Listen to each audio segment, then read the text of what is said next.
Buenas tardes, bienvenidos a este webinar Pandemia y Naturaleza, la relación entre el COVID y nuestro impacto ambiental, que ha sido convocado por el Fondo Mundial para la Naturaleza y que ha reunido a un conjunto de especialistas que desde la perspectiva de la conservación del medio ambiente y de sus propias experiencias de investigación, nos van a explicar cómo fue que surgió esta pandemia y qué escenarios podemos plantear para evitar que futuras epidemias de esta naturaleza irrumpan de esta manera en el mundo tal y como lo conocemos. Distintos investigadores desde distintas áreas del conocimiento, la historia, la filosofía, la sociología, han tratado de explicar qué es lo que está sucediendo y realmente nadie ha logrado encontrar una respuesta clara a lo que estamos viviendo.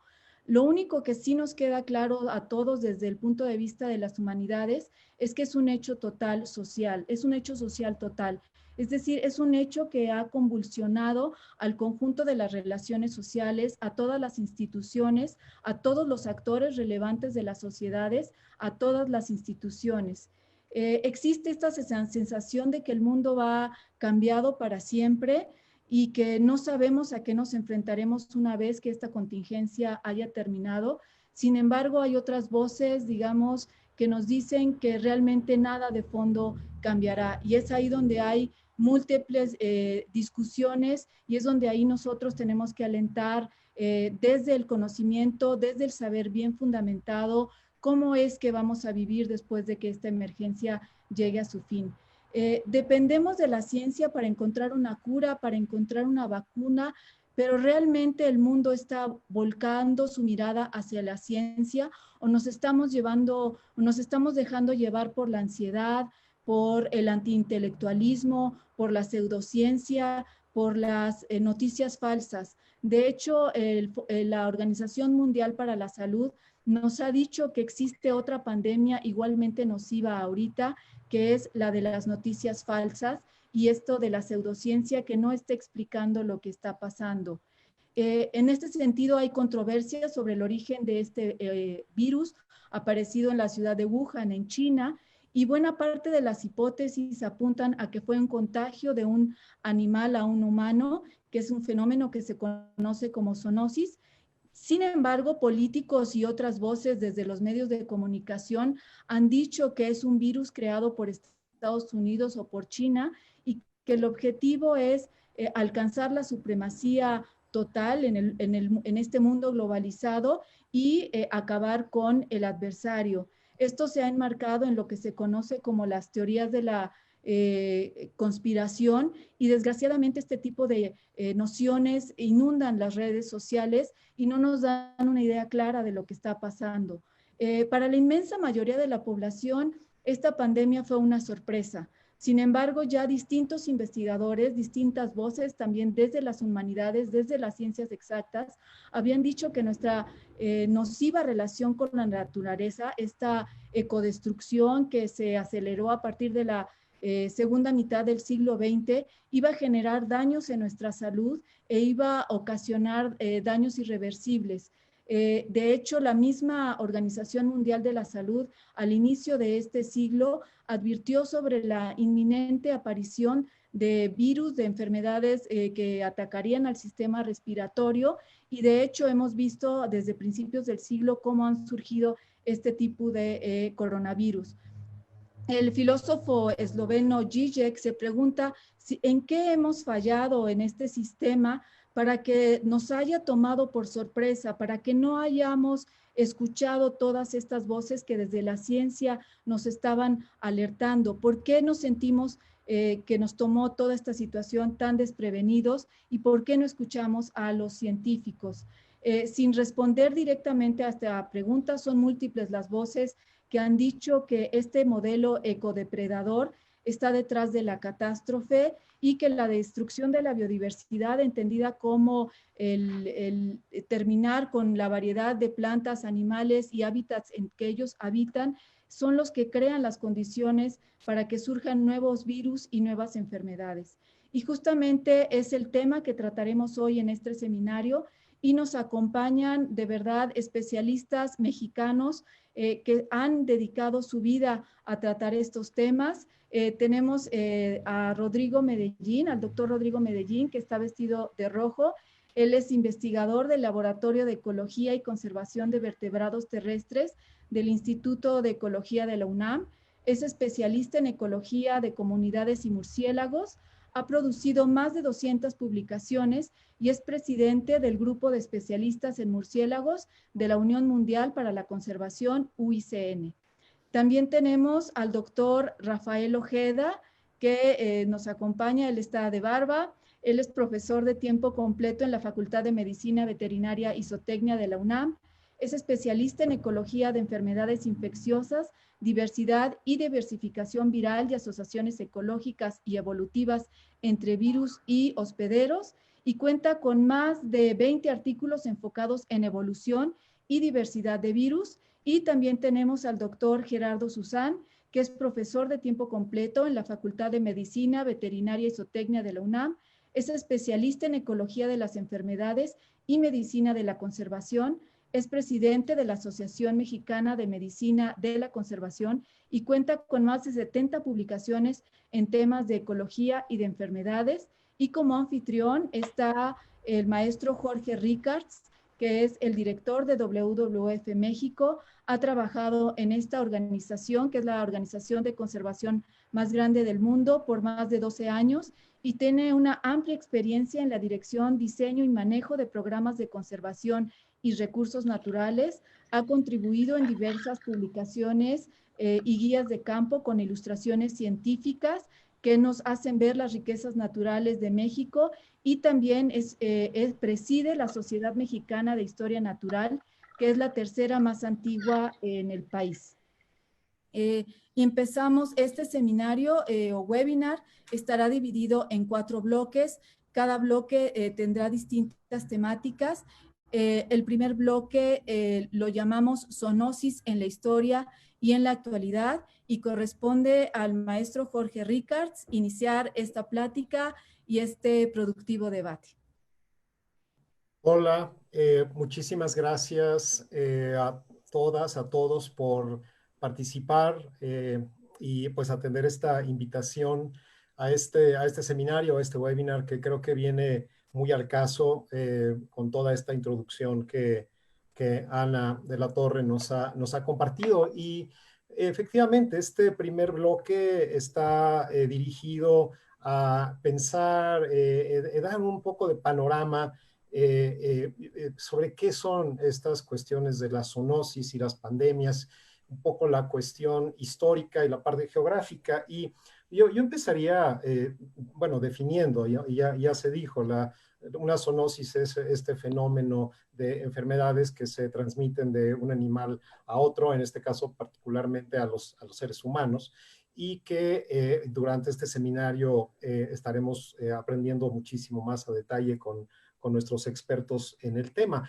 Y en ese sentido, señalar que pues virus, bacterias, microorganismos, ¿no? Protozoarios, son también parte de la vida, son parte de la biodiversidad, de nuestra riqueza natural, son seres vivos que han estado acompañándonos desde probablemente los primeros orígenes de la vida. Inclusive hay un debate sobre el tema de los virus en particular y si son vivos, no vivos, y hay quienes no los consideran como tal. Sin embargo, están presentes, y en particular los virus son entes sumamente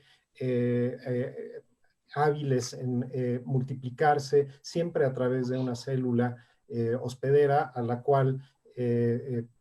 través de la cual transforman el material genético, y de ahí la multiplicación, y con una gran capacidad de mutación, que es básicamente cambios en el material genético que se dan a gran velocidad y que se pueden dar en gran cantidad, y de ahí la capacidad, en este caso, de contagio, considerados como un patógeno. El tema de la zoonosis es un tema que se presenta y se ha presentado en la historia por muchos años, en la historia de la humanidad, desde la Edad Media, con la fiebre bubónica transmitida por ratas, pulgas, y Sin embargo, vale la pena señalar que en los últimos 50 años, 40 años, se ha observado un aumento de estas enfermedades zoonóticas y que actualmente representan cerca del 60% de las enfermedades presentes en la humanidad. Es decir, hay una gran relación entre esta cuestión de la presencia de la vida representada en los microorganismos y cómo se transmite a los seres humanos. Algunos ejemplos de estas zoonosis muy conocidas por todos nosotros y padecidas por muchas de nuestras poblaciones en México y Latinoamérica y otros países, pues es, por ejemplo, la malaria, ¿no? La versión de paludismo, la versión americana, presente en América, en Asia, en África, que afecta a cerca de 350 millones de personas al año y que pues tiene una serie de orígenes de los cuales hablaremos y particularmente mucho de esto en términos de degradación o alteración del medio ambiente. El dengue es otro ejemplo también muy antiguo, enfermedad tropical que afecta a cerca de 80 millones de personas, que también está relacionada con esta cuestión de alteraciones de hábitat, mayor presencia de vectores. Un vector es un organismo que transmite de uno a otro este patógeno y enfermedades como el ébola. Geográficamente, yo voy a parar ahí para invitar a mis colegas a platicarnos también de este tema, pues existe o podríamos probablemente encontrar una correlación entre la presencia de estas enfermedades emergentes en zonas de mayor biodiversidad, pero también de mayor degradación ambiental. Y eso es un tema que creo que durante el webinar vamos a ir explorando, porque es muy importante que estamos viendo lo que nos está diciendo nuestra actual situación y aprovecho para mandar un mensaje de solidaridad a todas las personas pues, del mundo, de México, que estamos enfrentando esta situación y algunos en condiciones mucho más difíciles.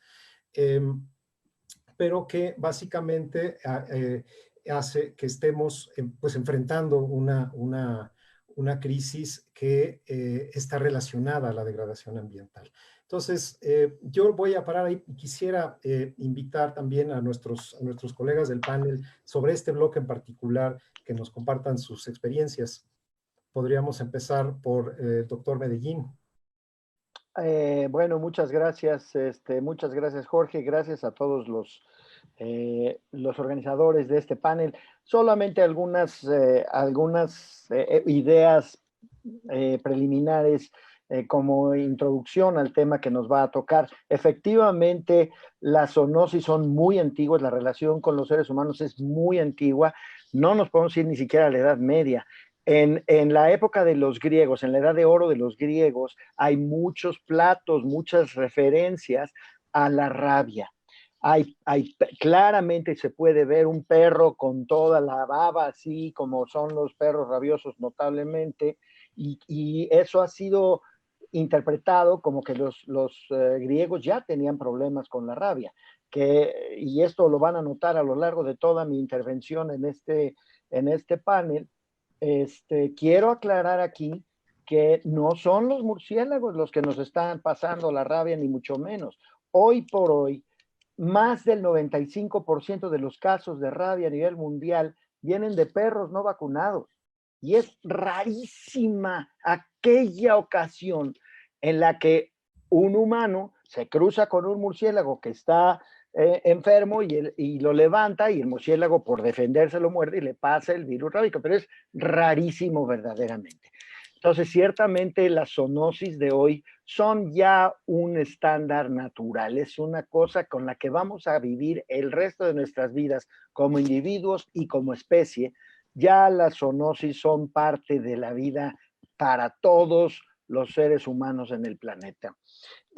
También es importante comentar que todas estas zoonosis, y ahí voy a meter nada más un dedo en el agua porque el especialista lo tenemos aquí afortunadamente, y quiero decir aquí que Gerardo Susán pues es uno de los grandes especialistas a nivel mundial y el especialista en México en un tema que yo he comentado mucho en otras participaciones, que es el efecto de dilución, que yo lo he interpretado como la manera como entendemos que la primera línea de defensa contra cualquier zoonosis próxima, cualquier pandemia próxima, es la conservación.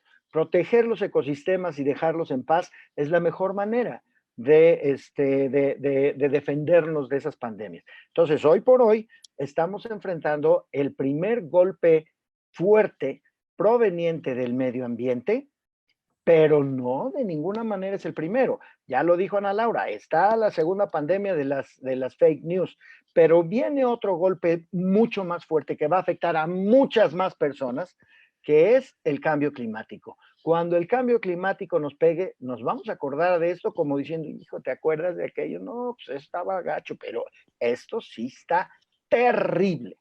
Con eso termino mi introducción. Muchas gracias. Quisiera dar la palabra, por favor, y siguiendo esta misma lógica, al doctor Susan, Gerardo. Hola, hola a todos, muchas gracias por la invitación. Gracias a todos y es un placer ver caras conocidas como Rodrigo y Rafael y todos, y la verdad, y Jorge. Realmente, bueno, yo he trabajado con Rodrigo fue mi asesor y entonces hay muchas cosas en común y con Rafa también. Entonces hay mucho trabajo en conjunto y muchas cosas y objetivos que tenemos en común, aunque hemos agarrado rutas un poco diferentes para tratar de explicar fenómenos que estamos viendo comúnmente, es muy interesante estar otra vez aquí igual.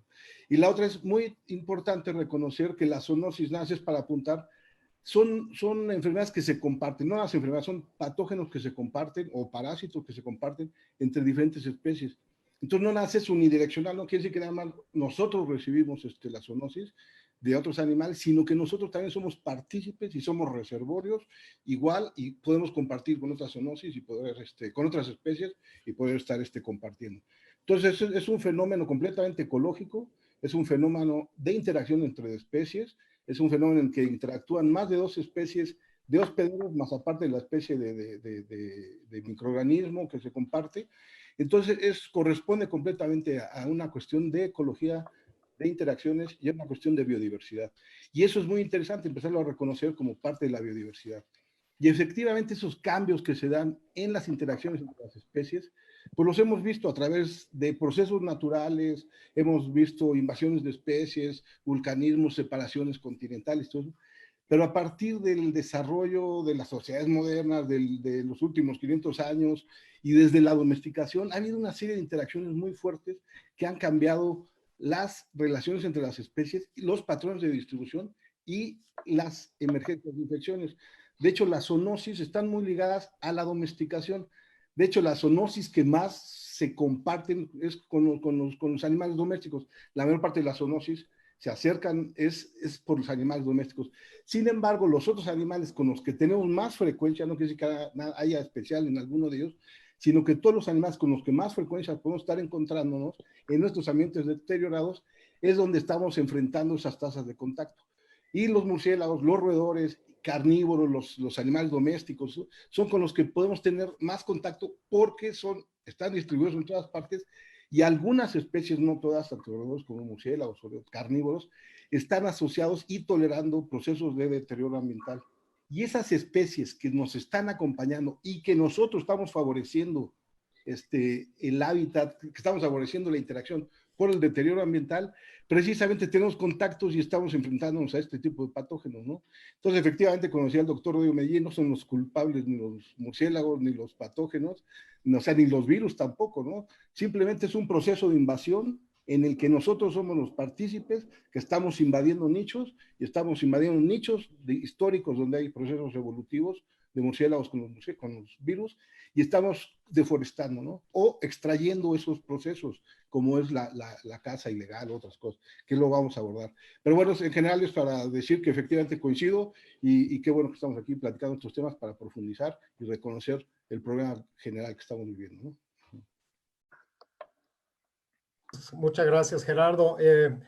Doctor Rafael Ojeda. Rafael, nos encantaría escuchar tus reflexiones también para ir abriendo boca.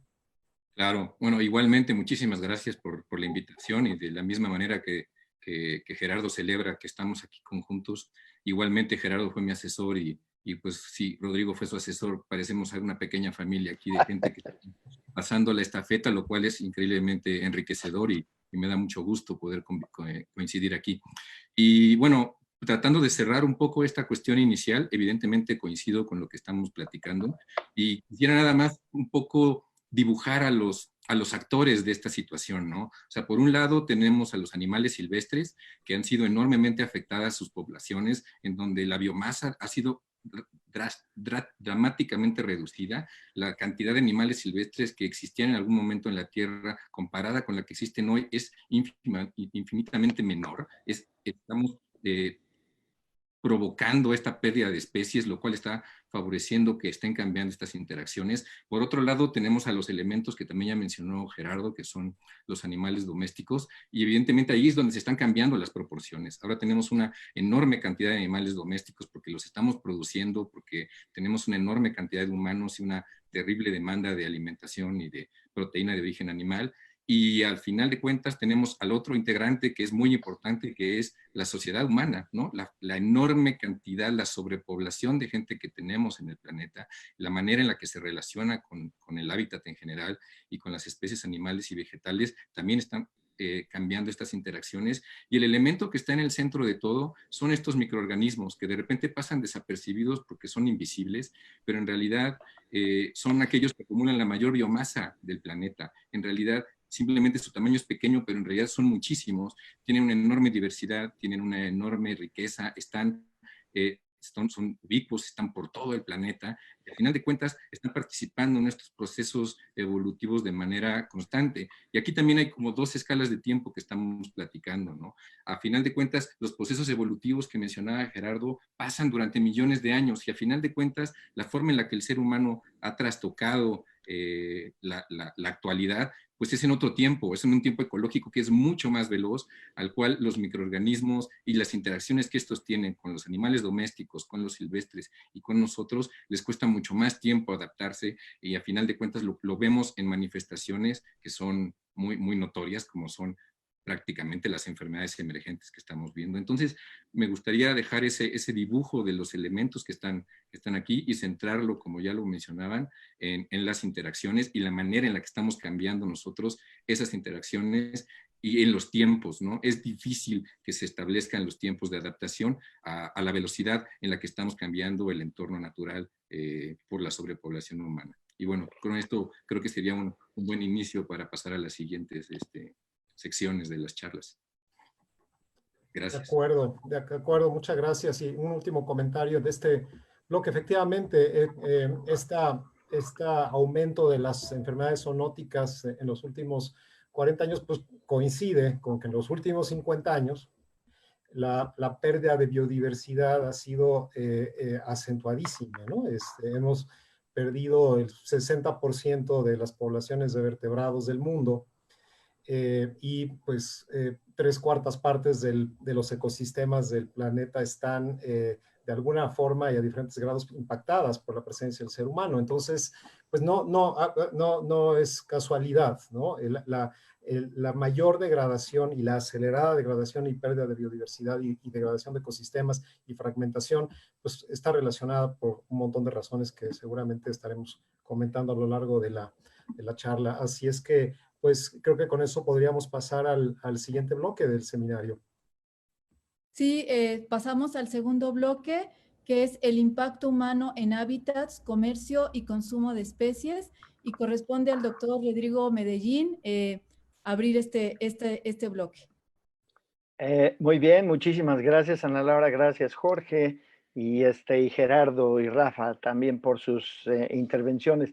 Yo quería regresar un poquito al tema de la función de los virus en los ecosistemas, porque creo que así como los murciélagos tienen un completamente injustificado mal nombre, los virus también. Los virus tienen un completamente injustificado mal nombre. No es cierto que les tenemos que tener terror a los virus. La inmensa mayoría de los virus, más del 90% de los virus que se conocen hoy en día, son virus benéficos para los seres humanos o para los ecosistemas. Son virus de los que se llaman bacteriófagos, se alimentan de bacterias. Hagamos de cuenta que hoy por hoy existe una magia, el Lysol o lo que diga el presidente Trump, que mata absolutamente a todos los virus en el mundo. En 4 o 5 días, las bacterias ya nos hubieran comido. Los virus se comen a más del 50% de las bacterias diario. Y sin los virus, perderíamos esa batalla en una fracción de minuto. Entonces, no podemos malignizar a los virus, ni definitivamente malignizar a los murciélagos.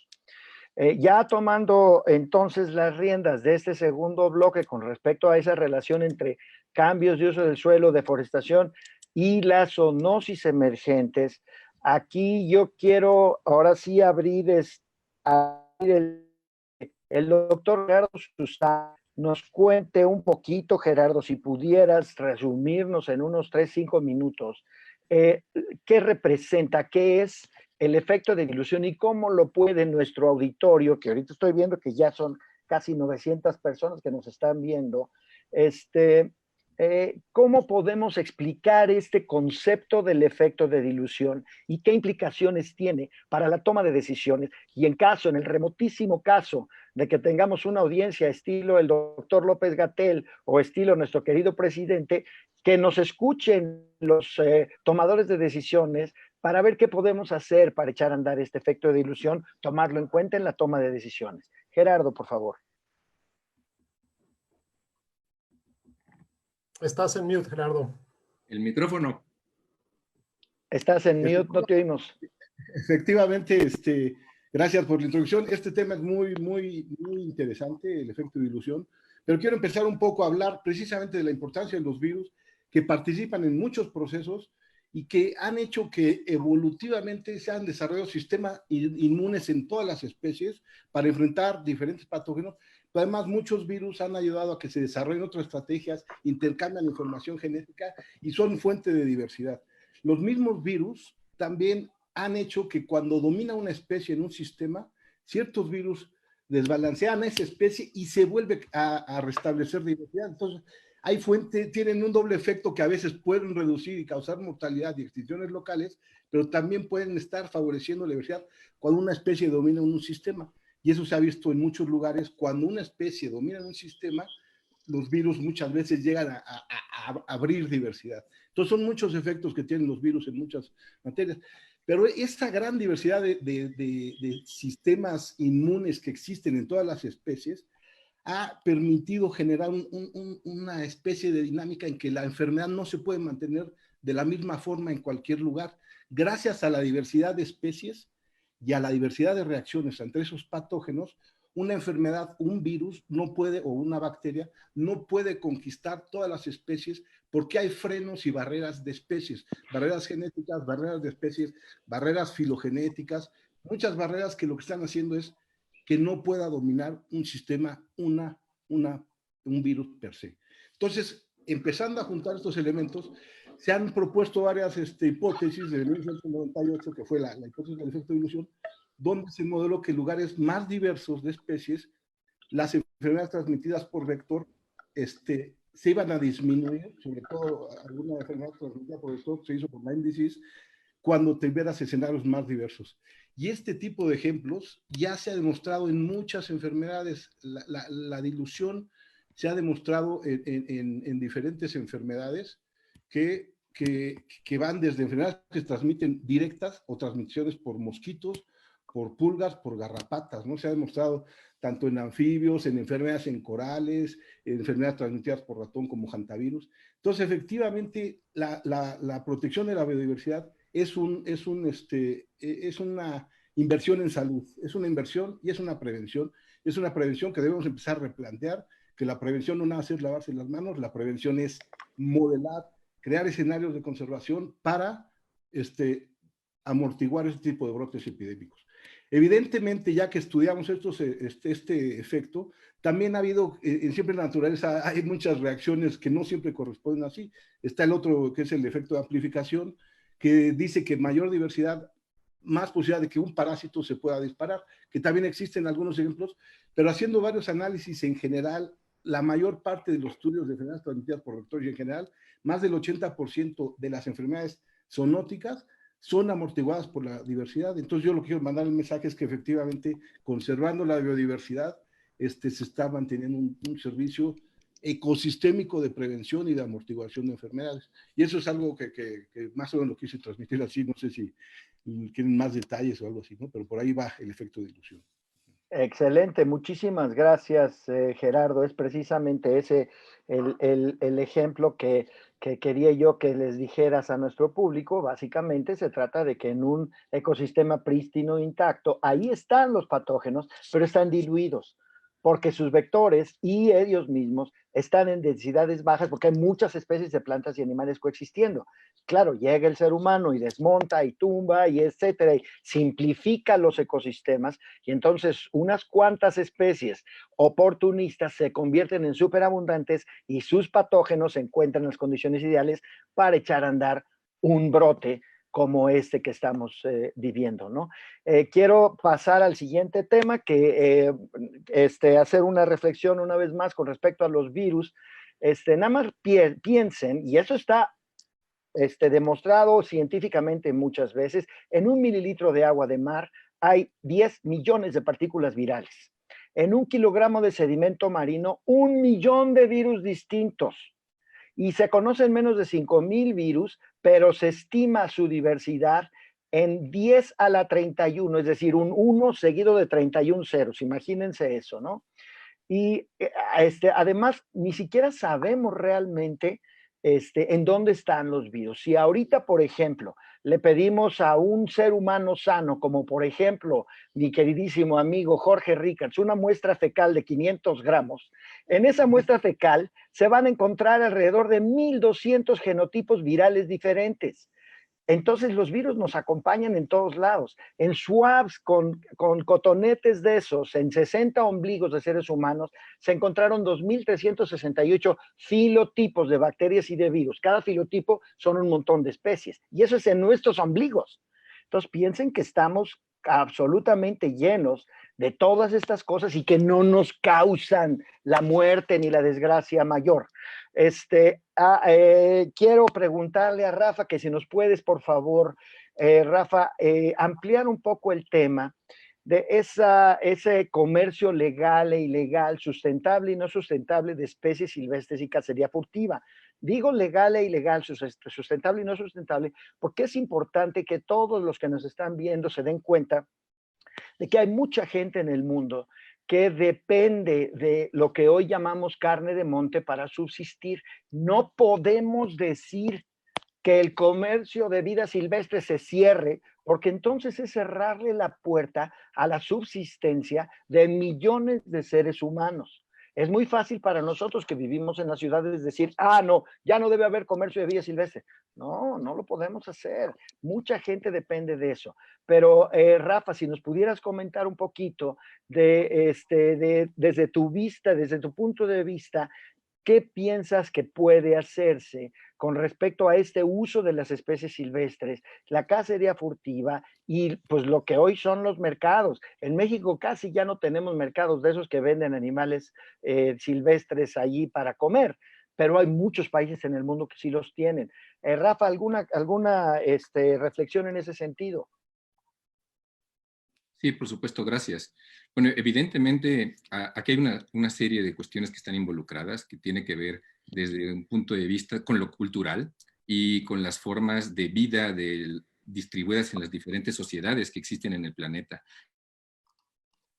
Nos puede parecer extraordinariamente extraño el comportamiento que se tiene en el continente asiático, de la misma manera que podría ser para ellos darse cuenta que nosotros consumimos, por ejemplo, una enorme cantidad de insectos que incluso se consideran delicatessen dentro de nuestra propia cultura, ¿no? Entonces, a final de cuentas, la relación que tiene el ser humano en el consumo de proteína de origen animal es muy variable. Y evidentemente también está relacionado con la sobrepoblación humana. Cuando es insuficiente la capacidad productiva de las cuestiones agrícolas y pecuarias, mucha gente tiene que recurrir al consumo de la llamada carne de monte. A final de cuentas, no es el qué, sino el cómo desde mi punto de vista, es la manera en la que se está capturando a los animales, en algunos casos que se están comercializando vivos, en donde en muchos de estos mercados se conglomeran muchísimas especies diferentes, y esto se convierte en un caldo de cultivo ideal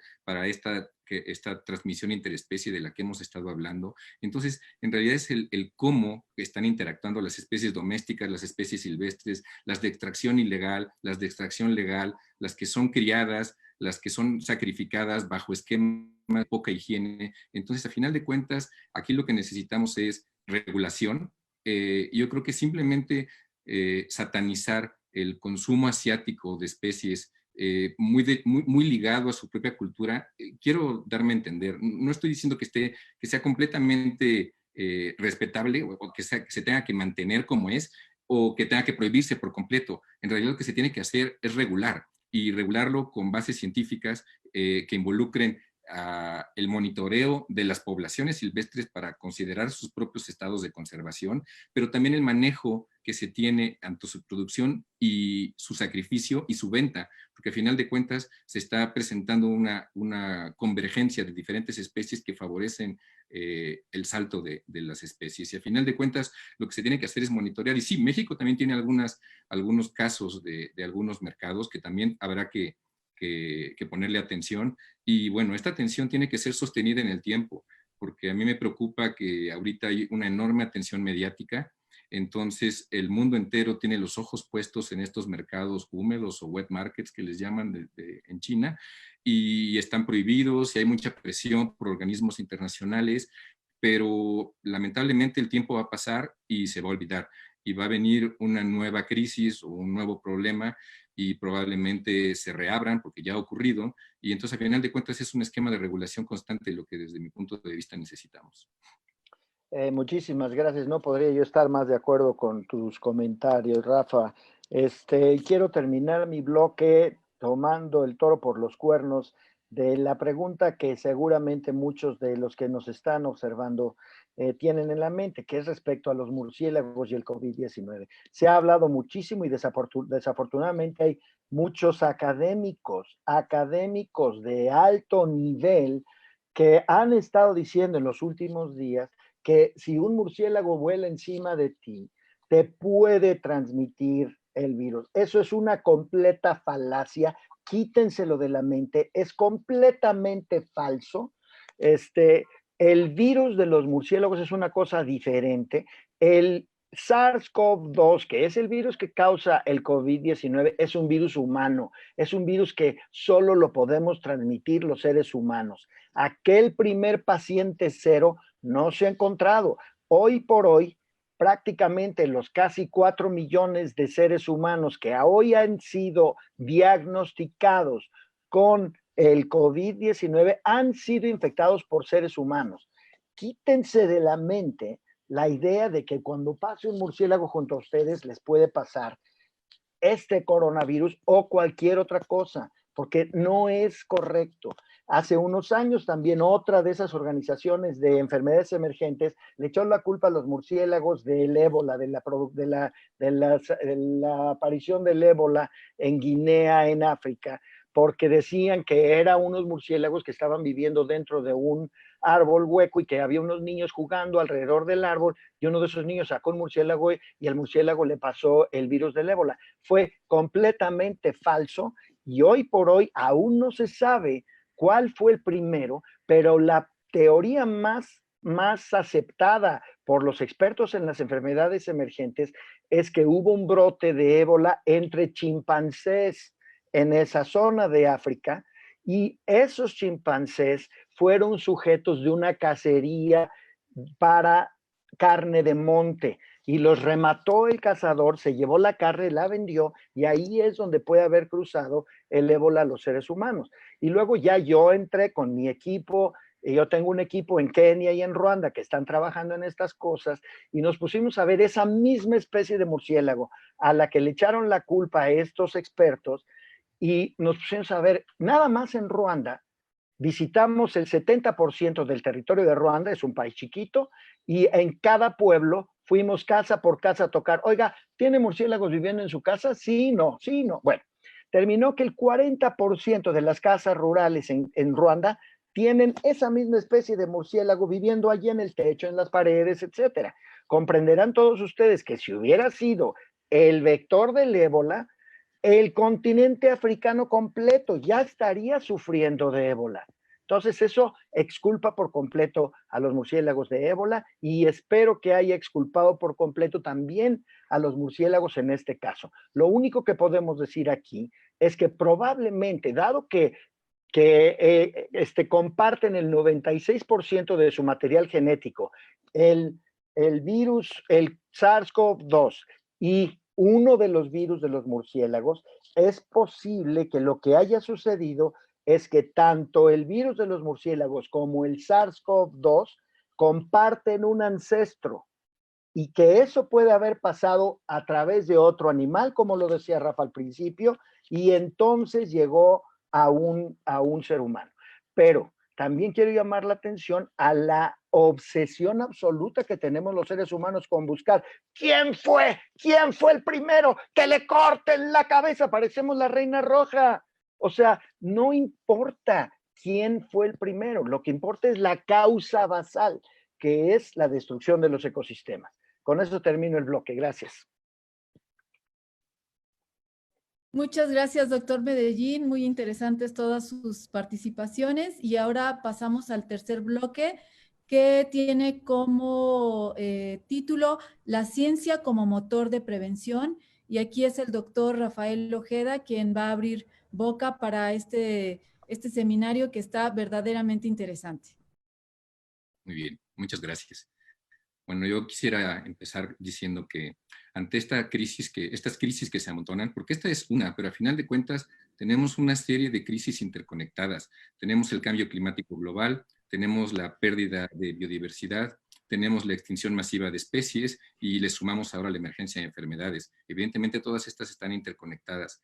Yo pienso que afortunadamente contamos con una buena combinación, que por un lado tenemos la generación y difusión del conocimiento científico y por otro tenemos el interés que debería de llevar a la participación de la sociedad. Considero que esta combinación es la mejor herramienta de la que disponemos para hacer no nada más frente a la emergencia de enfermedades, sino a todas estas crisis que estamos mencionando. Con relación al conocimiento científico, pues se ha generado mucho en los últimos años. En este tema en particular de emergencia de enfermedades, los círculos académicos han estado generando información por lo menos durante los últimos 30 o 40 años. Particularmente el grupo de investigación al que pertenecemos, Gerardo y yo, llevamos un rato trabajando alrededor de 10, 15 años, generando información de manera constante. Sin embargo, en el público en general parece que esto fuera sumamente reciente, ¿no? Derivado de esta atención mediática que siempre aparece, ¿no?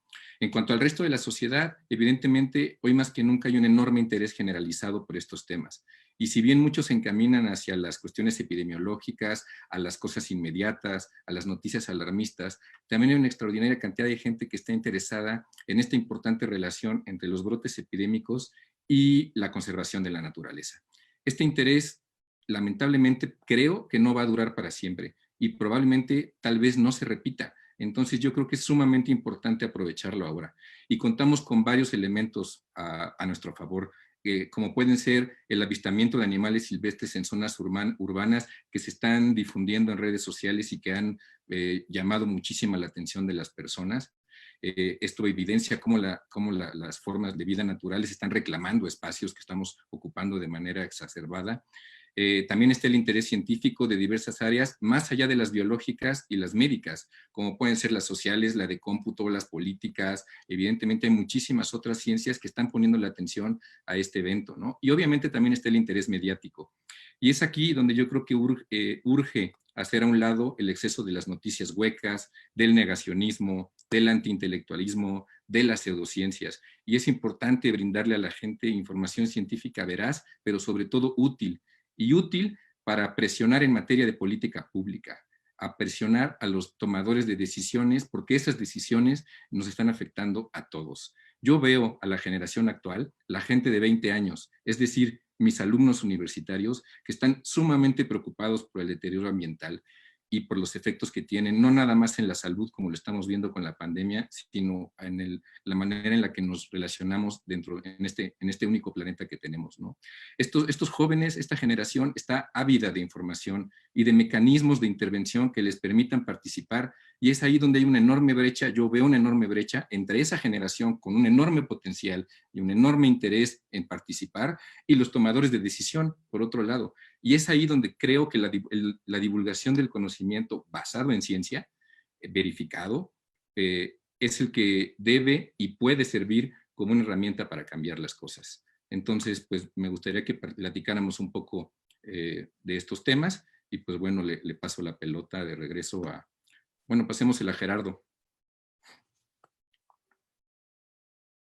Gracias, gracias. Sí, efectivamente, este tema yo creo que nos ha llevado a repensar muchas cosas a nivel filosófico, de culturas, económico, en todos aspectos, y a replantear la ciencia, ¿no? Yo creo que este es un llamado precisamente a que tenemos que valorar más la ciencia y valorar no nada más las visiones reactivas, ¿no? Porque ahorita, si se fijan, se está estimulando a pura reacción al brote, y estamos tratando de ver cómo curar, cómo reaccionar y todo eso, pero estamos olvidándonos de la ciencia básica que nos lleva a estar entendiendo esto desde un punto anterior, que es preventivo. Entonces tenemos que hacer el llamado preventivo y basado en ciencia, ¿no? Entonces yo creo que tratar de educar y integrar estos aspectos de estudiar la diversidad, monitorear la diversidad en todos sus componentes, estudiar los microbiomas, los viromas, todas las especies, todas tienen virus, todas las especies tienen bacterias, todas las especies tienen virus que están funcionando,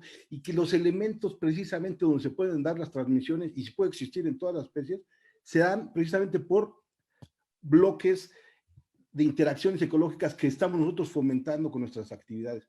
Entonces empezar a replantear la ciencia es un llamado ahorita y a estos temas, ¿no? Que precisamente están olvidados, a estos temas de ecología, de evolución, de uso de los recursos naturales, cómo estamos usando los recursos naturales, a replantear la sostenibilidad y sobre todo también a la justicia social. Y entonces yo creo que es un tema que también no lo metemos mucho en la parte científica, pero es un tema muy importante, porque ahorita estamos evidenciando que muchas de las gentes más pobres, que en casas más pequeñas, entonces, van a estar sufriendo más fuerte, las minorías en muchos lugares, precisamente por estos estados. Entonces yo creo que es un llamado en todos aspectos a replantear aspectos académicos, currículas en todas partes, a que las carreras de medicina veterinaria, de medicina humana, de biología, en todas partes de agronomía, empecemos a replantear estos procesos integrales, visiones sistémicas, visiones que vayan más a la visión integral y a la multidisciplina y a la integración para entender estos temas. Entonces, bueno, yo creo que es un momento ideal para replantear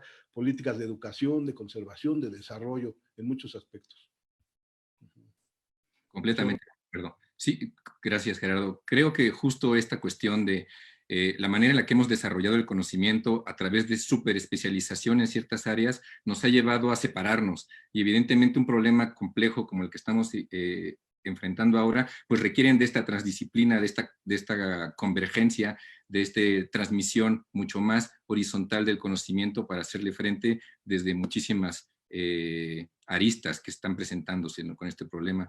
A mí me gustaría preguntarle a Rodrigo, que tiene una enorme experiencia en cuestiones sociales, en tratar de llevar el conocimiento de lo que es la pasión de su vida hacia la gente. ¿Cómo le hacemos? O sea, ¿hacia dónde tendríamos que movernos para, ahora que está muy de moda esta palabra de empoderar a la sociedad en cuanto a la forma en la que se relaciona con las especies naturales? Evidentemente, no nada más los murciélagos, me refiero al mundo natural, incluidas las plantas, los hongos, etcétera, y los virus, ¿no? O sea, ¿cómo se relacionan con ellos desde un punto de empoderamiento basado en el conocimiento científico? ¿Cuáles son los retos y por dónde nos movemos? Excelente pregunta, Rafa, muy buena pregunta. El tema aquí es multifactorial. En primer lugar, tenemos la desgracia de que muchos de nuestros científicos en este país nos sentimos en una torre de marfil y que somos intocables y que somos inalcanzables y que no le hablamos al pueblo y no le hablamos a los periodistas porque no nos van a entender. Entonces, ¿para qué hablamos con ellos? Entonces, primero es que tenemos que destruir esa torre de marfil y entrar todos los académicos, que nos caiga el 20 de que nuestro sueldo, nuestro trabajo, se lo debemos al pueblo mexicano. Y si no le podemos justificar al pueblo mexicano nuestra existencia, hay algo mal en esa ecuación.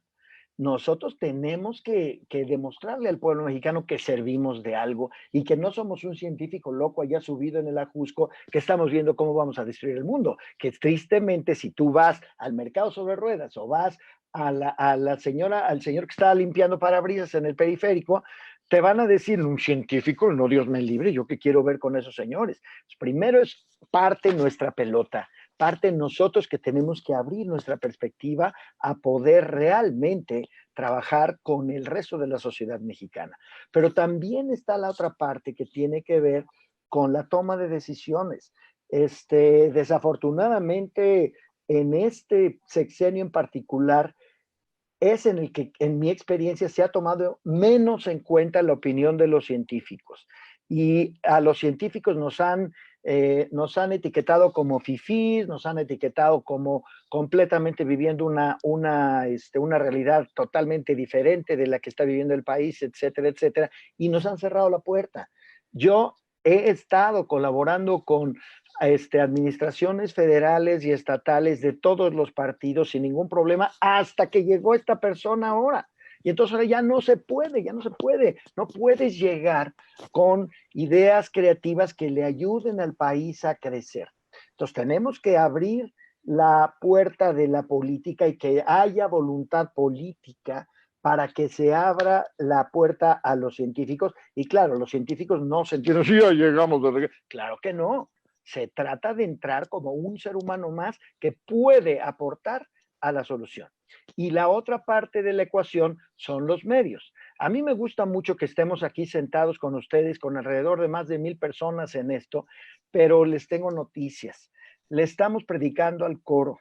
Tenemos que salirnos de nuestra zona de confort y empezar a tocar puertas con aquellos mexicanos que no conocen ni siquiera el pandita, que no conocen ni siquiera de lo que se trata un país megadiverso. Ellos son los que tienen que absorber esta información.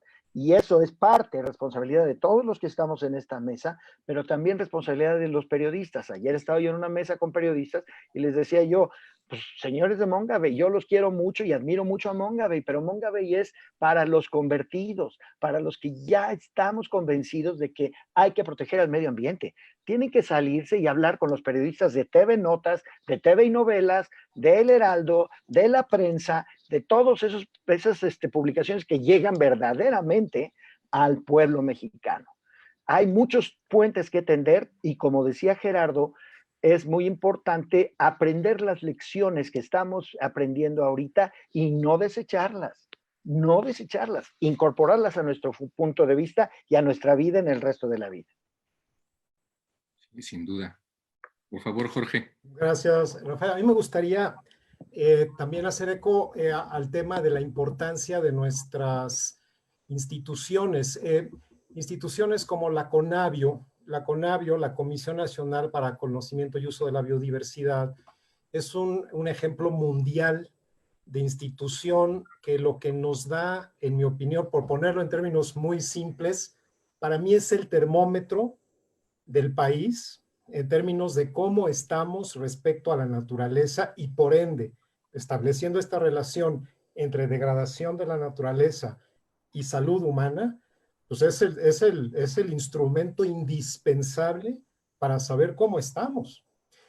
En México tenemos la gran fortuna de que hemos construido instituciones de ese calibre, ejemplos de veras mundiales, ¿no? No existe otra institución en el mundo que concentre tanta información de un país respecto a qué está pasando con la biodiversidad y en muchos casos en tiempo real. Entonces, es muy importante seguir fortaleciendo estas instituciones y más ahora que nos urge tener este termómetro bien calibrado para la toma de decisiones en términos de política pública, no solo en términos ambientales, por supuesto, sino en salud humana, en términos de negocio, en términos de equidad, en términos de acceso. Si no sabemos cómo está el paciente porque no tenemos el instrumento para poder medir, pues entonces sí estamos a la deriva. Entonces, creo que es muy importante y también el recorte presupuestal que hemos visto es histórico. Esto viene desde sexenios anteriores.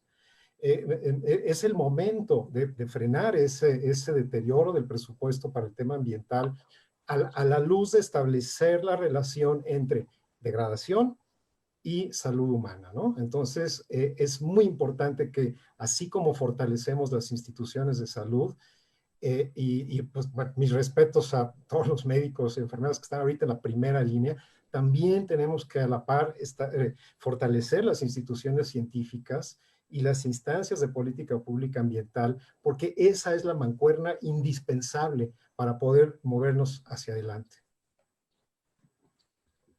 Muy bien, muchísimas gracias. ¿Cómo estamos de tiempo para este bloque?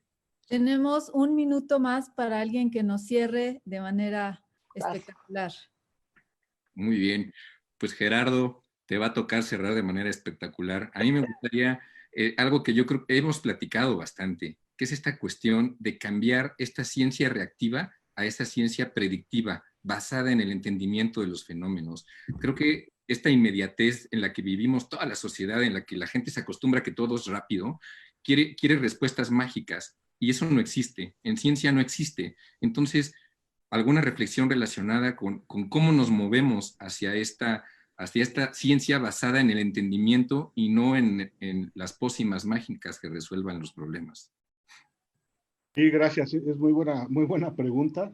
De hecho, yo creo que estamos en un mundo unicausal. Seguimos creyendo que todo es porque el virus es, y todo nuestro enfoque es a que el virus, y estamos basando el mundo en eso y la investigación en eso, cuando realmente nos estamos perdiendo del panorama precisamente por una filosofía de cómo estamos pensando en resolver las cosas. Yo creo que tenemos que empezar a fomentar la multidisciplina, tenemos que empezar a fomentar la colaboración multisectorial, la información que tiene el sector salud, la información que tiene el sector animal, el SAGARPA, bueno, la SADER, la información que tiene CONAVIO, la información que tiene Semarnat, la información que tiene antropología e historia, la información que tienen los economistas, y empezar a replantear y a trabajar en modelos integrales, empezar a trabajar en bases de datos que se compartan, empezar a reconocer la transdisciplina como un eje fundamental de desarrollo, donde necesitamos de todos para poder empezar a tomar decisiones y sobre todo poder incidir en políticas públicas, ¿no? Donde replantemos estos temas como básicos desde la primaria, secundaria y en todas las carreras, tener un bloque completamente de conservación, de sostenibilidad, de salud, de ecosalud, de una salud, de sistemas productivos, de sistemas de cohesión social, que se esté fomentando por todas partes para que puedan incidir, ¿no? Entonces yo creo que sí es un llamado a integrarnos, a empezar a trabajar este tipo de cosas, que era un poco lo que más o menos quería mandar como mensaje, ¿no? Muy bien, muchísimas gracias. Claramente coincido enormemente, poniendo todo esto junto, coincido con que tenemos organizaciones y tenemos instituciones de clase mundial, ¿no? Algunas sin símil en el planeta. Y a final de cuentas lo que necesitamos es ponerlas a trabajar juntas, ¿no? Y a lo mejor por ahí podría ser el camino, ¿no? Bueno, pues creo que con esto terminamos este tercer bloque y bueno, gracias. Pues muchas gracias por este tercer bloque que nos llama a reflexionar, que nos llama a tomar acciones.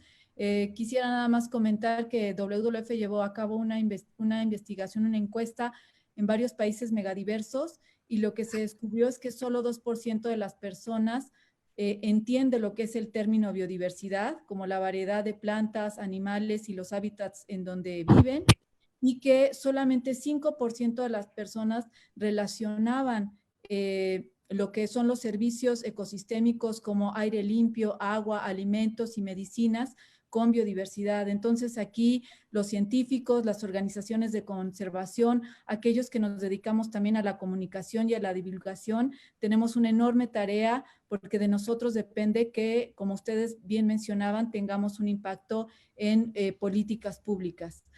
pasamos al cuarto y último bloque, que son los escenarios a futuro, y aquí estará a cargo del doctor Gerardo Susán. Gracias, gracias. Bueno, este es un tema muy interesante porque nos hace el desafío de cómo poder intervenir y lograr políticas públicas. Tratar de romper esa brecha de que tenemos los científicos con los tomadores de decisiones, tratar de empezar a divulgar, a dar a conocer lo que estamos haciendo y que nuestra ciencia se empiece a reconocer, se empiece a palpar en los tomadores de decisiones de tal forma que empecemos a permear para que podamos llegar a este tipo de escenarios donde haya justicia, donde haya conservación, donde haya ecosistemas saludables, donde haya gente que pueda respirar aire limpio, donde haya gente que pueda tomar agua potable, donde veas diversidad, donde haya servicios ecosistémicos que te regulen, que te hagan una serie de elementos que te permitan el clima, que te permitan un clima estable, que te permitan un bienestar y que se relaciona completamente con la salud. Entonces, efectivamente, tenemos que empezar a ver cómo, como científicos, podemos llegar a eso. Y yo creo que ustedes tienen completamente, han trabajado en divulgación, en ciencia y en muchos escenarios, y todos nos hemos enfrentado ante el tope de los tomadores de decisiones. ¿Cómo le podemos decir a los tomadores de decisiones de que lo que estamos haciendo, de replantear las técnicas de manejo, el manejo de los recursos naturales, el uso del suelo, para que tengamos un bienestar? Y nos hemos enfrentado, aunque todo es cortoplacista, la mayor parte de los tomadores de decisiones, todos quieren resultados tan rápidos y muchas veces no se ve al mediano y a largo plazo, que es donde vamos a tener los frutos de muchos de estos. Entonces, empezar a replantear eso. Entonces, ustedes que tienen experiencia, ¿cómo podemos fomentar precisamente la multidisciplina, la colaboración intersectorial, internacional, para que realmente podamos llegar a esto? Entonces, yo creo que desde sus perspectivas me gustaría oír sus vivencias, tanto Rafael como Rodrigo. No sé, Rafael, si quieres empezar. Pues gracias, creo que es un enorme reto, ¿no? O sea, estas cifras que acaba de mencionar Ana, no tenía idea de que los números fueran así de bajos, ¿no? O sea, uno que regularmente está inmerso en el mundo científico, en el mundo académico, que uno de cada 3 artículos que lee empieza con la palabra México es un país megadiverso. A final de cuentas, pues de repente se vuelve la realidad, ¿no? Y de repente uno trata de hasta esquivarla porque es la más grande obviedad, ¿no?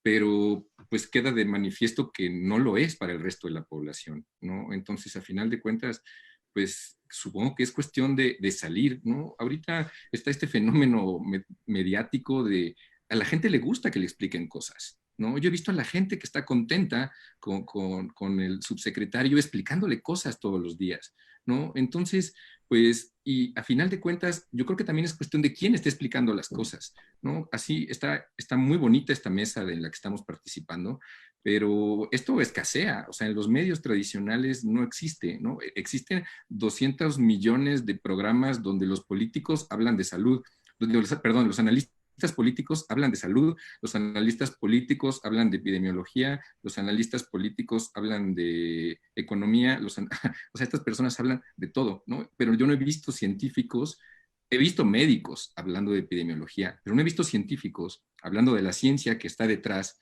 de la relación que hemos platicado aquí de conservación de la naturaleza con el sistema de la provisión del servicio de amortiguamiento de enfermedades. Entonces, habrá que buscar, me imagino, que habrá que buscar ese mecanismo para llevar este tipo de información a la gente, como lo decía en el inicio del bloque anterior, aprovechando este momento que quién sabe cuánto vaya a durar, en el que la gente está interesada por esta relación, ¿no? Entonces, al final de cuentas, creo que a lo mejor es ampliar este trabajo de científico y llevarlo fuera de la universidad, ¿no? La universidad es increíblemente cómoda, pero pues allá afuera creo que se requiere mucho más, pero también es esta cuestión un poco viciada en la que pues no es reconocido, ¿no? O sea, el trabajo que haces allá afuera es poco valorado versus el tiempo que te encierras en tu oficina, ¿no? Entonces, a final de cuentas, creo que va por ahí ese balance, y bueno, creo que ahorita habría que aprovechar que la sociedad está interesada, y pues yo invitaría a sumar esfuerzos para aprovechar, sobre todo unas plataformas como las de ustedes que tienen un alcance de miles de personas. Gracias, Rafael. Y bueno, retomando un poco de lo que decía Rodrigo, efectivamente, lo del cambio climático, ¿no? O sea, los animales y las enfermedades son centinelas de lo que está pasando en el ambiente, ¿no? Claro. Y precisamente siempre hemos pensado que los anfibios son muy sensibles y cualquier cambio que pase se refleja mucho, pero realmente las enfermedades son centinelas y las enfermedades que están empezando a aparecer tanto en nosotros como en los mismos animales, en los animales silvestres que están manifestando en varias partes, que no hablamos también del mar, y en muchos lugares donde están enfrentando episodias en diferentes animales, precisamente son por esos cambios drásticos que estamos haciendo con antibióticos y una serie de elementos que estamos llevando por contaminación, donde están presentando brotes, y todos son llamados claros a replantear y hacernos una autoevaluación. ¿Qué está pasando? Porque todo lo que está pasando afuera es un reflejo de lo que nos está pasando aquí a nosotros también. Y entonces esto es precisamente un preludio de lo que puede potencializarse precisamente con lo que viene con el calentamiento global. Entonces me gustaría, Rodrigo, que un poco platicáramos de esto y cómo poder incidir incluyendo ambas cosas, ¿no? La parte de centinelas, los animales centinelas y además incidir para cambiar las políticas públicas, ¿no? Exactamente, muchas gracias, Gerardo. El estado de ánimo de los jóvenes es por dónde le entro. Vamos a hacer cosas, pero por dónde le entro. Y están esperando que haya líderes como Greta Thunberg, etcétera, que los están guiando por esa vía, ¿no? Ahorita estamos viviendo algo verdaderamente histórico que yo tiendo a ser un poco menos pesimista que Rafa y que Gerardo en el sentido de que yo espero por favor, que los líderes de este planeta realmente absorban y aprendan las lecciones que ahorita estamos enfrentando y que realmente de aquí en adelante el medio ambiente sea el que rija la toma de decisiones para el desarrollo de cualquier país. Yo sé que no va a ser de la noche a la mañana, pero este es, como ustedes ya lo dijeron, una inmensa llamada de atención. Hay algunos elementos que ya están puestos sobre la mesa y que afortunadamente tienen algo de tracción en el contexto mundial. El Convenio de Diversidad Biológica ha estado haciendo mucho énfasis en lo que ellos le llaman mainstreaming biodiversity, que es incorporar la biodiversidad a las cuentas públicas, a la toma de decisiones en general de todos los países. Y han estado impulsando ese enfoque y esa idea con muchos líderes en el mundo. En algunos casos esto ha tomado realmente algo de tracción y están avanzando en esa línea. Ahorita es el momento en que tendríamos que volver a llamar la atención y la CBD ha estado muy activa, tuiteando y mandando en sus redes, etcétera, diciendo, ya ven, se los dijimos, es el momento de actuar, es el momento de actuar. Pero los líderes de los países, digamos, más poderosos del mundo, Estados Unidos, no han hecho nada, no han dicho todavía nada. Y eso me preocupa mucho. Entonces, regresamos a cómo suceden, y conste que no es un llamado a las armas, pero cómo suceden los cambios en el planeta, con las revoluciones, con la gente diciendo se acabó, de ahora en adelante lo que necesitamos es cuidar el medio ambiente para evitar la siguiente pandemia. Lo tenemos que hacer sí o sí.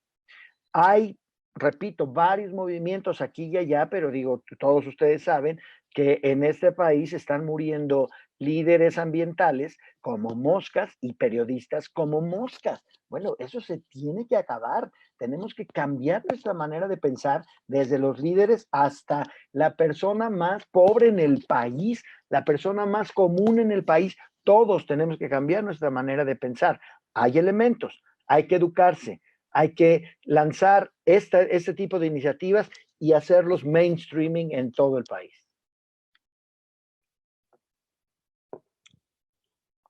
Yo quisiera agregar, por otro lado, entrarle por otra perspectiva en términos de propuestas hacia adelante.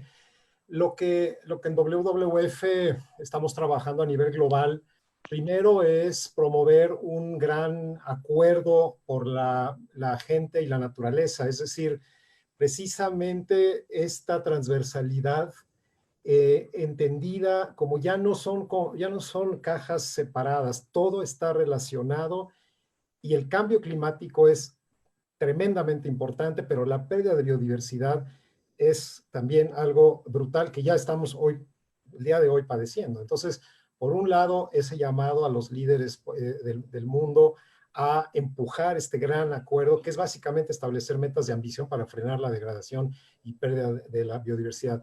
Y el otro elemento que me gustaría también poner sobre la mesa en términos de soluciones es lo que se llama las soluciones basadas en la naturaleza. Es decir, en lugar de seguir invirtiendo en más infraestructura de la misma forma en la que lo hemos hecho, pensando que esa es la solución a los males que ya estamos enfrentando, más bien es aprovechar la infraestructura natural que ya nos ofrece el planeta y los ecosistemas como la medicina para frenar este tipo de cosas. Por ejemplo, evitar la destrucción de manglares. ¿Por qué? Porque mientras más manglares, más protección contra huracanes. Mientras más manglares, más zona de reclutamiento para alevines, para pesquerías. La transformación de nuestros patrones dietéticos de forma tal que los patrones de consumo también cambien, porque es definitivamente, ya se dijo aquí, previamente una de las fuentes principales que llevan a la degradación, ¿no? El acceso igualitario a los recursos naturales por parte de las comunidades. Entonces, hay mucho trabajo y yo creo que en términos de hacia adelante para los jóvenes, el pensar en soluciones basadas en la naturaleza y basadas, por supuesto, en la ciencia, ¿no? O sea, ¿qué es lo que nos ha demostrado la ciencia a través del estudio de la naturaleza que nos está ofreciendo hoy por hoy soluciones? Y el otro elemento que no hemos mencionado ha sido la valoración, ¿no? de la naturaleza, que es un tema muy discutido, ¿no? Hay quienes están en contra de ponerle un valor económico a la naturaleza y a lo que llamamos servicios ambientales. Sin embargo, es un lenguaje que es comprensible para los economistas que tradicionalmente no han incorporado la naturaleza dentro de los cálculos económicos, ¿no? O sea, el PIB mundial no contempla el costo de degradación ambiental. Entonces, mientras no logremos una economía que incorpora la producción de servicios ambientales bajo el mismo lenguaje económico, siempre vamos a estar en pérdida, porque por más desarrollo económico que tenemos y prosperidad, entre comillas, pues estamos perdiendo, por otro lado, la fábrica de servicios que nos da la vida. Entonces, el poder valorar, incorporar estos valores dentro de las decisiones económicas y más ahorita hacia una reconstrucción económica y recuperación económica sostenible es esencial. Perfecto, es excelente, también completamente de acuerdo con tu intervención. Entonces, bueno, yo lo que estoy viendo es que, no sé cómo andamos de tiempo, pero lo que estamos viendo es un reto que tenemos completamente desde todas las disciplinas, desde todas nuestras trincheras, para replantear completamente y construir, ¿no? Porque yo creo que sí tenemos que verlo positivamente y construir para que se hayan efectivamente estas formas sustentables de producción, formas de respeto, de convivio con la naturaleza, formas de entender los procesos ecológicos y evolutivos que suceden y formas de replantear la sociedad y de replantear nuestro modelo económico de tal manera que podamos producir, mantenernos y hacernos conscientes bajo diferentes perspectivas. Y creo que hay muchas propuestas, muchas ramas donde hay, por ejemplo, en ecosalud hay 4 principios que hablan mucho de la investigación transdisciplinaria, la participación, la sostenibilidad como es el desarrollo, la equidad y la investigación basada en ciencia para poder tomar decisiones hacia adelante. Y junto con toda la sostenibilidad en general, con toda la ciencia de la sostenibilidad, los conceptos de transdisciplina, de integración, yo creo que hay muchos temas que podemos trabajar en conjunto y en todas las disciplinas hacia nuevas formas, ¿no? No sé, algo si quieran añadir para este bloque, creo que, no sé cómo andamos de tiempo. Y queda una última intervención para otro cierre magistral. Rodrigo, si quieres.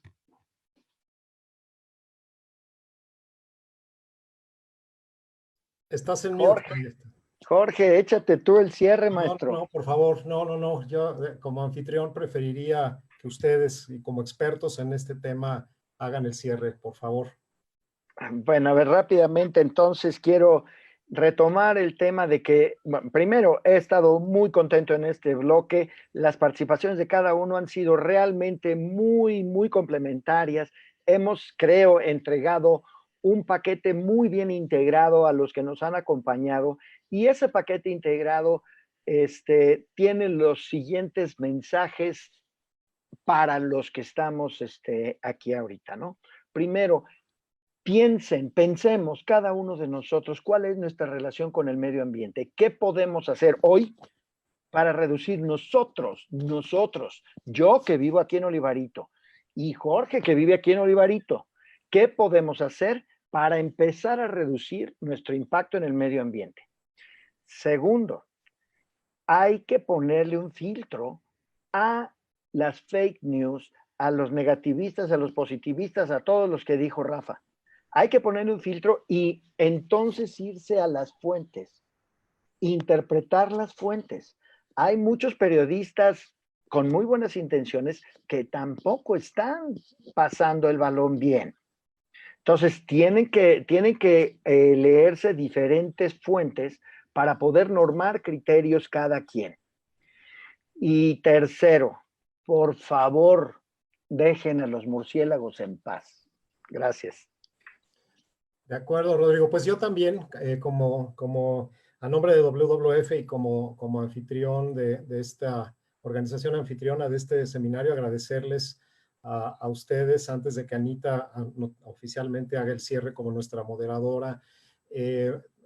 Ojalá que mucha gente haya escuchado esto y ojalá que podamos continuar con este tipo de mecanismos de información para que vayamos transitando hacia la identificación de estas soluciones basadas en la naturaleza y frenar la degradación del planeta. Así que yo ahí lo dejo. Muchísimas gracias. Y Ana, te paso la palabra. Pues muchas gracias a todos por este primer seminario que hemos organizado vía internet a través de nuestra cuenta de Facebook. Tenemos una muy buena audiencia y esto es una buena noticia. Si bien, como dice el doctor Rodrigo Medellín, es común que desde la conservación les hablemos a los convencidos, creo que esto nos muestra que realmente estamos llegando, que el tema está pegando en distintos lados, que a pesar de que las cifras y los datos nos pudieran espantar, pues hay un interés por ver cómo podemos solucionar y querer oír a estas voces de estos investigadores que a partir de su experiencia, de todo lo que han estudiado e investigado, nos pueden dar una solución desde México. Una de las preguntas con las que quisiera yo empezar, que nos llegan del público, es ¿qué lección positiva podemos cosechar de esta pandemia? Para el que la quiera responder. Adelante, Rafael, por favor. Gracias. Yo creo que desde mi punto de vista, la lección más importante que logro ver aquí es que se ha puesto de manifiesto nuestra nuestra total dependencia hacia el mantenimiento de los ecosistemas. Entonces, creo que la gente encerrada en su casa tiene enorme cantidad de formas de darse cuenta, y ya estoy seguro que la gente lo ha hecho, de que esta dependencia es total, ¿no? Entonces, en la medida en la que podamos, no nada más conservar, lo que hay que hacer ahora es restaurar los ecosistemas que han sido degradados, repoblar a las poblaciones que han sido afectadas negativamente, todas, de toda índole, ¿no? Yo sé que a Rodrigo le gustan mucho los murciélagos, a mí también me fascinan los murciélagos, pero creo que hay que aplicarlo a todas las especies, vertebrados, invertebrados, hongos, plantas, microorganismos del suelo, requerimos de todos, y todos son parte de estas interacciones. Entonces creo que al final de cuentas está muy de evidencia que necesitamos la restauración y que necesitamos este mantenimiento de la funcionalidad de las dinámicas que existen en los ecosistemas para que nuestra salud, que evidentemente es muy importante, pero no es lo único, pero es a lo que le llama la atención a la gente, es dependiente, en toda medida es dependiente del funcionamiento de los ecosistemas. No puede haber salud humana si no hay salud ambiental. Entonces creo que por ahí debería de ser una de las lecciones que deberíamos estar aprendiendo. Jorge, ¿nos podrías compartir tu opinión? Gracias. Pues Para mí es una muestra también del enorme poder positivo que tenemos como seres humanos. Hemos hablado mucho de nuestro poder de degradación del planeta y todo, pero también eh, por miedo, ¿no? Ahorita, y precaución para evitar mayor contagio, pero hemos demostrado cómo podemos organizarnos millones de gentes para lograr una meta, que en este caso es reducir el contagio de una enfermedad. Esto nos muestra el poder que tenemos si podemos canalizar esto hacia otras causas. Cambio climático y pérdida de biodiversidad, por ejemplo. Si nos ponemos de acuerdo porque verdaderamente sentimos que estamos en riesgo, aquí está el efecto. Y claro, ya lo vemos, inmediatamente la naturaleza empieza a regresar y empieza a buscar estos nichos nuevamente. Entonces, yo creo que viéndolos desde una perspectiva positiva, pues nos muestra el enorme poder positivo que tenemos como seres humanos de decidir lo que queremos hacia adelante cuando realmente sentimos que es importante. Y en este caso, como dije, es por miedo y es terrible la situación que está pasando, pero sí nos muestra que tenemos esa capacidad. Ojalá la podamos aplicar para el resto de los temas que son los peces más grandes, ¿no? Que hemos mencionado aquí, como son cambio climático y pérdida de biodiversidad, para frenar y aplanar esas curvas. Tenemos muchas preguntas, no vamos a poder leer todas porque nos vamos a estar aquí toda la noche, pero tenemos esta pregunta de Laura Margarita Garza Galván. ¿Una causa de los virus como el COVID-19 es la deforestación de los bosques y selvas? Adelante, Gerardo. Sí, de hecho, durante nuestra plática no pudimos profundizar mucho en la fragmentación, en la pérdida de hábitat, en la degradación de los hábitats, como un factor primordial en la emergencia de las enfermedades zoonóticas. De hecho, se han hecho muchos estudios para ver cuáles son los factores que están favoreciendo las emergencias de enfermedades en animales y en humanos y en plantas, y en la mayor parte siempre coincide en la pérdida del deterioro del hábitat. Entonces, la fragmentación precisamente es un elemento muy fuerte que está siempre asociado a las enfermedades, ¿no? Y en este caso tenemos combinaciones muy fuertes, ¿no? Tenemos combinaciones de la fragmentación y de la invasión de nichos. Entonces estamos fragmentando e invadiendo. Entonces se pierde la cobertura forestal, invadimos, y entonces estamos extrayendo patógenos que están ahí, virus que están circulando ahí y otras cosas que nos pueden saltar. Entonces precisamente es un efecto completamente provocado por el hombre.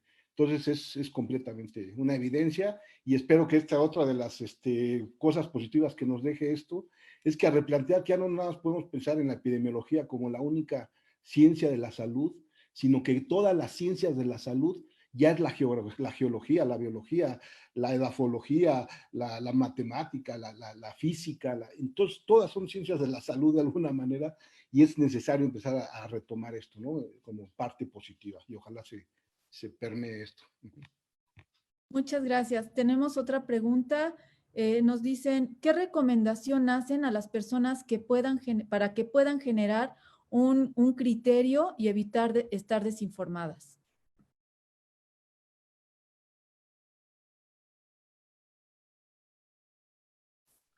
Rafa, láncese, ¿no? O Jorge. Adelante, Rafa, por favor. Ok. Yo creo que vivimos en un mundo de la información. Como nunca hemos estado expuestos a adquirir información de manera muy rápida, yo creo que aquí la clave está en el filtro. Y es complicado para mucha gente de repente saber distinguir cuáles son informaciones veraces y cuáles no, pero yo creo que el filtro es pues ir hacia las fuentes, ¿no? O sea, ¿quién lo dijo? ¿No? Y qué credenciales tiene quien comunica la información, ¿no? Entonces, a final de cuentas, es estos esquemas que se han dado para otros eventos, como lo relacionado con el terremoto, que es verificar. Básicamente es verificar si muchas personas lo dicen y quiénes son esas personas que lo dicen, y contrastar, ¿no? A final de cuentas, tener un poco de duda de lo que estamos leyendo, ¿no? Ok, muchas gracias. Nos pregunta Mariana Monroy que esta pandemia ha puesto al frente la defensa al personal de la salud. Sin embargo, ¿qué papel juegan los biólogos, los ecólogos, los ingenieros ambientales y todas las áreas asociadas? Preguntan si no se han quedado cortos ellos, si no han sido también un tanto responsables como deberían para defender como se debe todos nuestros recursos naturales? A ver, si quieren empiezo yo y le siguen. Efectivamente, siempre, o sea, los biólogos nunca nos vamos a quedar sin trabajo, nos vamos a quedar sin sueldo, pero sin trabajo nunca nos vamos a quedar. O sea, realmente hay una inmensa cantidad de cosas que tenemos que hacer. Una de las cosas que hemos estado haciendo, yo como copresidente del grupo de especialistas en murciélagos, es precisamente mandar recomendaciones. Esto es dentro de la Unión Mundial para la Conservación de la Naturaleza, la UICN. Yo soy el copresidente del grupo de expertos en murciélagos y tuvimos, a partir de lo que sucedió con los tigres en el zoológico del Bronx en Nueva York, que se infectaron del SARS-CoV-2 y desarrollaron algunos síntomas como fiebre, tos, etcétera. Algunos colegas míos en Alemania hicieron un estudio con murciélagos cautivos, unos murciélagos frugívoros de este tamaño en África, que son africanos, y a 41 de esos murciélagos trataron de infectarlos a fuerza, metiéndoles cargas virales mucho más potentes de lo que es necesario para infectar a un ser humano. Y de esos 41, creo que 17 o 18 se infectaron de manera que el virus prosperó.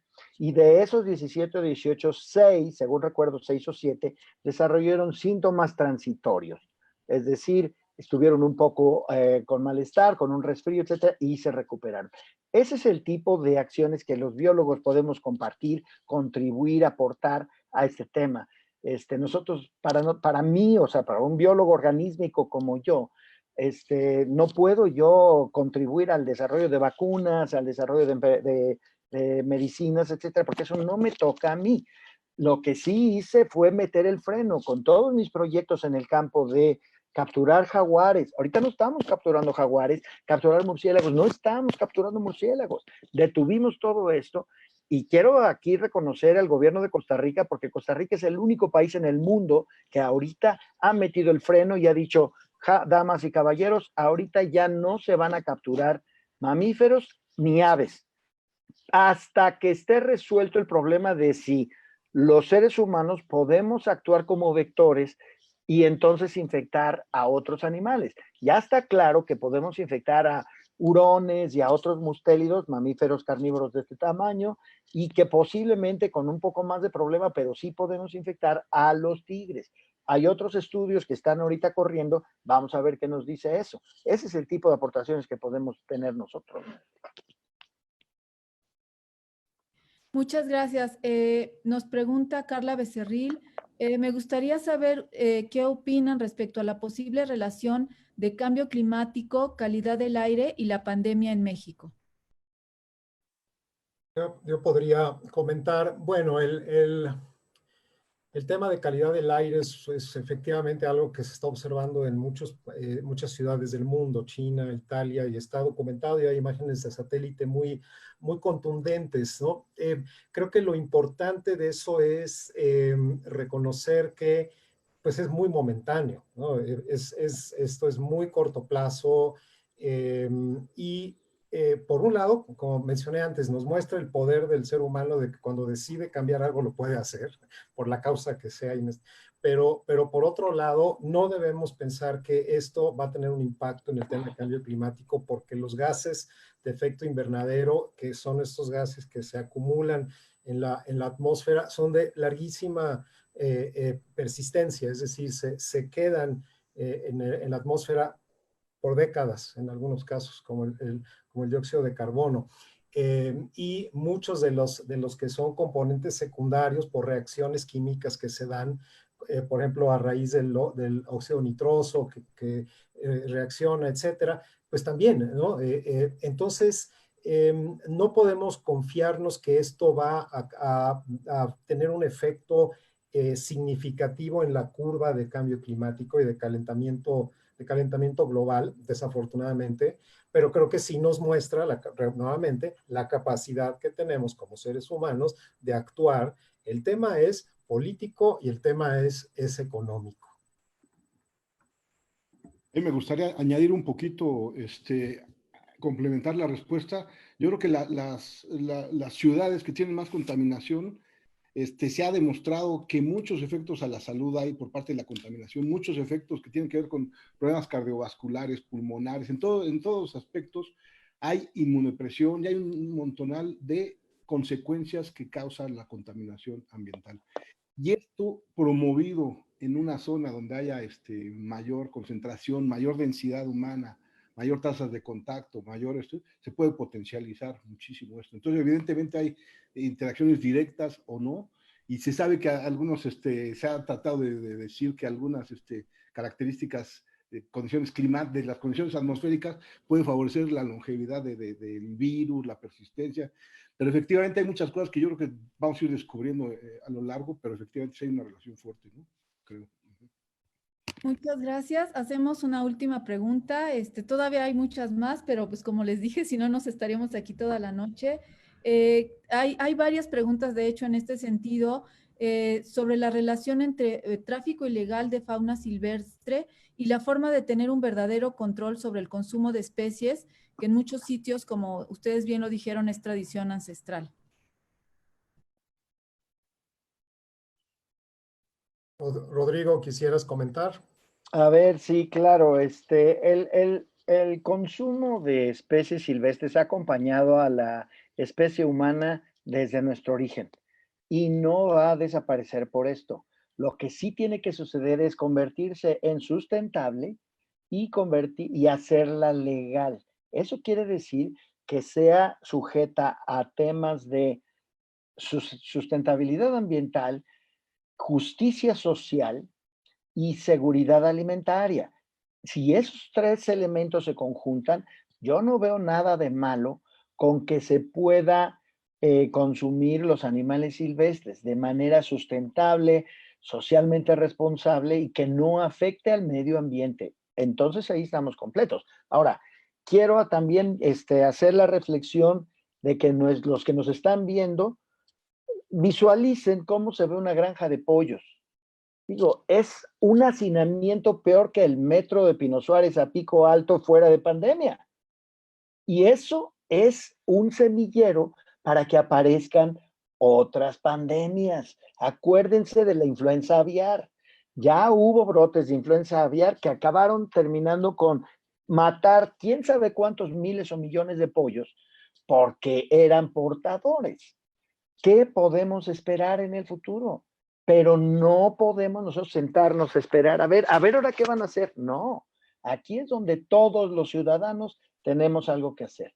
Incorpórense a la lucha y los van a ver como locos cuando lleguen al Walmart, a la comercial o donde sea y pregunten, oiga, ¿de dónde viene el pollo?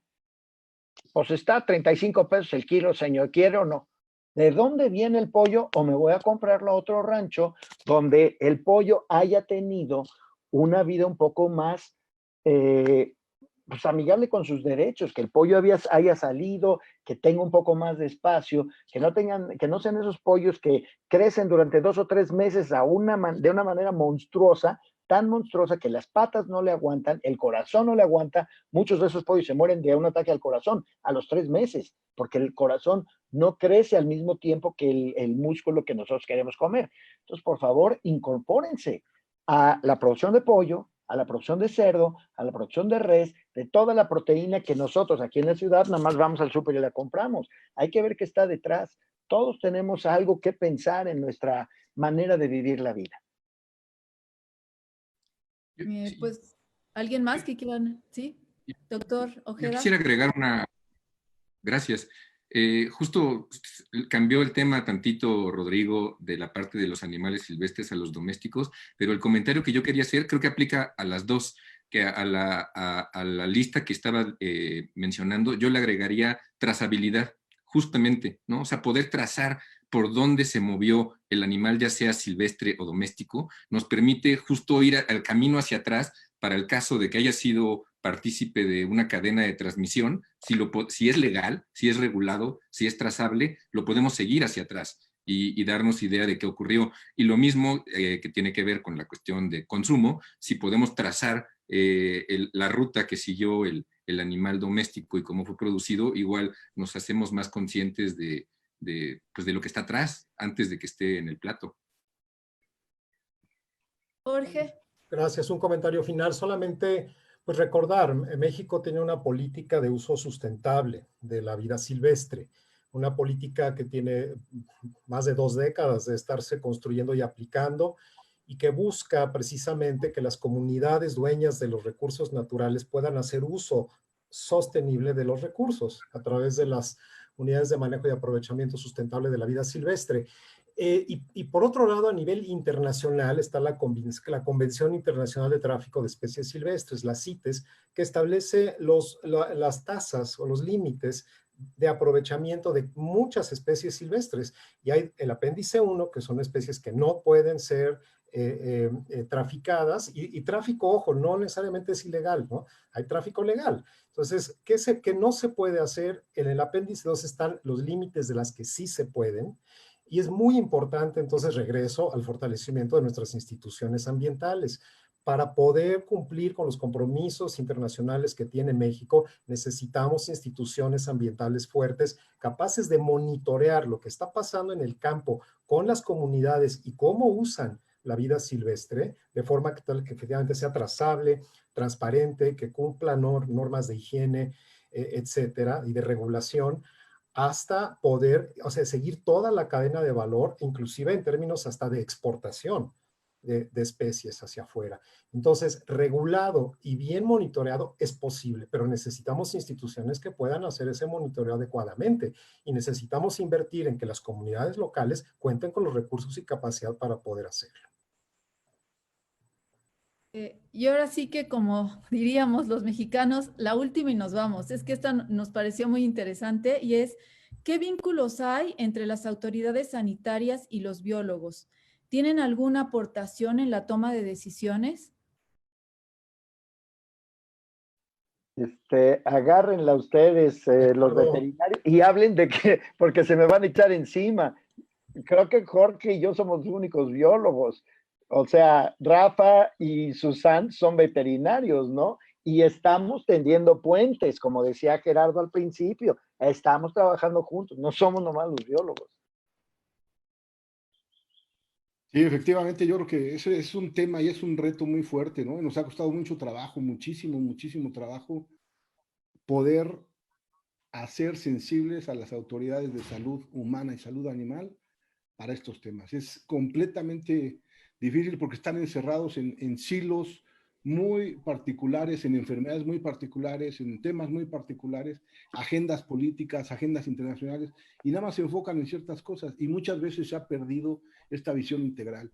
Yo creo que es necesario empezar a trabajar más y tratar de tocar puertas más seguido y más fuerte, porque la verdad lo que hemos hecho nosotros ha sido muchos esfuerzos y muy pocos resultados para las relaciones fuertes con la SADER, con el sector salud, con la Semarnat misma, ¿no? Con la Semarnat misma para estos temas, ¿no? Que tampoco están tan sensibles a estos temas de salud, ¿no? Entonces ha habido frenos para los permisos para investigar, ha habido frenos para investigar diferentes enfermedades, ha habido frenos para tratar de vincular temas que completan, que son precisamente importantes para el sector salud, para el sector salud animal y para la conservación. Y efectivamente no hay ni una legislación que vincule bien estos temas, ¿no? No hay una legislación clara para este tipo de temas, ¿no? Porque se dispersan. Entonces yo creo que hay que trabajar por muchas partes y en conjunto, ¿no? Para realmente incidir en esto, ¿no? Pues muchas gracias por sus respuestas, muchas gracias por esta participación. De verdad, fue un seminario muy enriquecedor. Nos vamos todos con muchos retos, con muchas cosas que pensar. Y pues también les quería comentar que hemos recibido algunos comentarios en redes de estudiantes que se quisieran contactar con ustedes. Entonces, lo que les estamos diciendo es que nos manden sus datos y nosotros se los canalizamos, porque quisieran acercarse a ustedes para continuar con sus investigaciones. Y pues con esto concluimos este seminario. Le damos las gracias al doctor Gerardo Susán, al doctor Rafael Ojeda y al doctor Rodrigo Medellín por habernos acompañado a este llamado de WWF, que pues en síntesis lo que busca es sintetizar uno de nuestros lemas, que es que juntos es posible. Y pues hasta la próxima. Gracias y hasta luego. Aprendí muchísimo Luego. y me divertí mucho. Buena salud. Gracias. Gracias. Gracias.